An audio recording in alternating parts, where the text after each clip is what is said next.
বাংলার পরিযায়ী শ্রমিকগুলো বাইরের রাজ্যে খেতে না পেলে, স্বাস্থ্য না পেলে, কার্ড না পেলে বাঁচবে? বাংলার কৃষকগুলো এখানে জমির অধিকার, ফসলের দাম, সারের কালোবাজারির বিরুদ্ধে তারা বাঁচবে? এখানকার সাধারণ মানুষেরা রেগার কাজের 100 দিনের কাজের টাকা না পেলে বাঁচবে? কে বাঁচাবে? কে?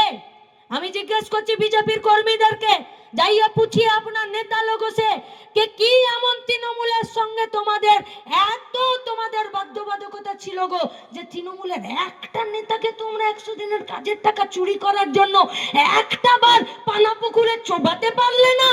তোমরা তো বাংলাদেশ হিল্লি দিল্লি ঘুরে বেড়াও। আর তৃণমূলের কর্মীদেরকে জিজ্ঞেস করছি, ভাই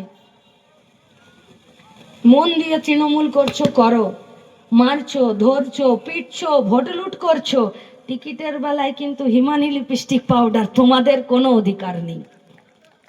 তৃণমূলের কর্মীদেরকে বলছি, ভাই তোমাদের উপরে সিঁড়ি করে পঞ্চায়েতের গুন্ডা নেতারা আঙুল ফুলে কলা গাছ, পেট বেড়ে যাচ্ছে, ভুঁড়ি হয়ে যাচ্ছে, তোমাকে কিন্তু সরকারি প্রকল্পের জন্যই হাত পেতে থাকছে।